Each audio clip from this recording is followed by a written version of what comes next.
Let's go over the Willow Go wearable breast pump. My name is Paige Tofka. I'm an IBCLC lactation consultant and owner of TLC Lactation.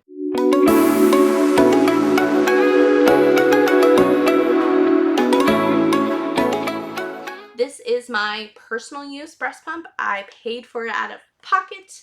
I got it on sale off Amazon and it was worth every penny. So this pump it's not the most slimmest pump. As we can see, there is a little bit of height here, but I find that nobody can really tell when I'm wearing a shirt over it, and I ideally really like it for pumping in the car when I'm on the go. So depends on what your needs, if this is right for you.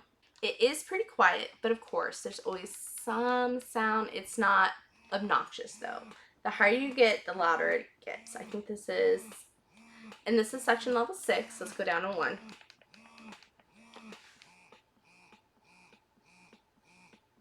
Like I said, pretty quiet.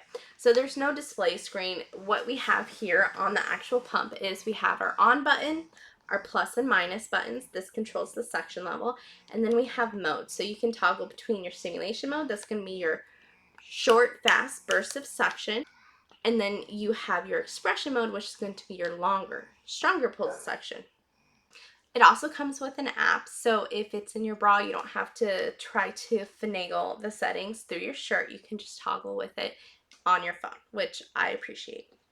There is 6 different suction levels in the simulation mode, and there is 9 different suction levels in expression mode.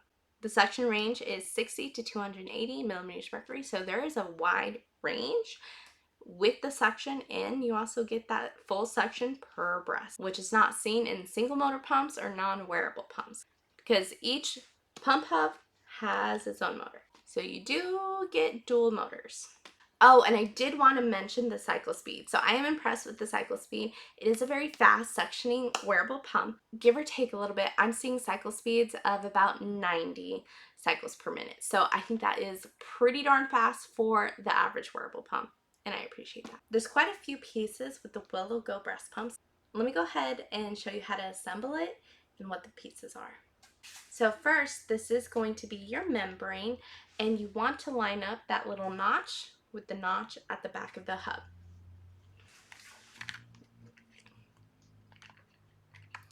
You go ahead and pop it through to the other side, and like I said, you want to make sure these notches line up and it is laying flat. I find that this pump does not like moisture at all, so it's really important here that there is no moisture between these little rings. Then you want to go ahead and take your flange from the front and push it through. Then you're going to take the back part of your milk collection cup and squeeze it. So they have these little notches on the side that match up here. You want to get that kind of in the middle so it stays closed.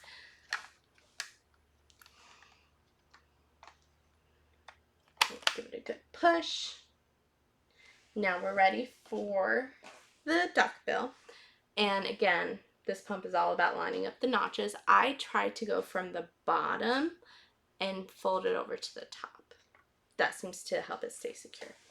Then we're going to take the back piece of the milk collection cup, line up the notches right here to right here. And once that's lined up, give a good squeeze. And here it is assembled. Now, if you don't know anything about flange sizing, these come with a 24 or 21 millimeter, and on average, most ones are not that size. They need something smaller, but they don't make like a 15 millimeter of this flange. So you need a flange insert. This is my 15 millimeter right into the 24. Now this is hacked to be a 15 millimeter flange. What I have found with this pump is this is going to be one of your more reliable wearable pump options. There are issues with many wearable breast pumps because the suction just isn't strong enough, or moms are not getting the most output during their pumping sessions. They're just not as reliable as our standard traditional tabletop pumps. I do not find that to be the case, and I do have personal experience say I get the same output with this pump as my standard pump. Now, every mom is different, and if you're more on the just enough or low supplier, you might have a little bit more of a problem. And in that case, you don't want to use this as your primary pump. Just use it only when you need your hands free. Another wonderful fun fact here is if you are a mom with very large, wide breasts, you're probably going to have a harder time finding a wearable pump that you respond well to and get a good milk output. And I do have some theories on that, and I really do think it comes down to the shape of the flange and how it cradles a breast. We're always talking about getting a good deep latch at the breast, but nobody really talks about getting a good deep latch at the pump, which I think is a mistake.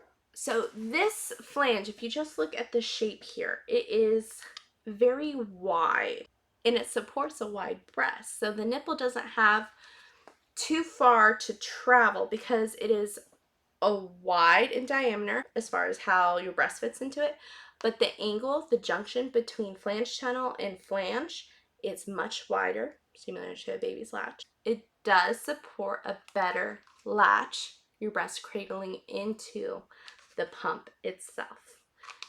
I've also seen great responses with women with not wide, large breasts, with smaller breasts, but particularly I found it helpful for moms who are struggling to find a wearable pump that they respond well to and they have large, wide breasts. I don't have many negative things to say about this pump, and I've used it extensively. The one little thing I struggle with is sometimes this happens where the flange just doesn't stay flush. Now, I'm sure that has to do with how we're squishing it together and assembling it. And like I said, this pump does not like moisture, but sometimes, you know, when you're pumping in the car on the go, you can't make sure it's completely dry at all times. So what I have found, if you are pumping in the car, bring paper towels so you can try to dry as much moisture as possible.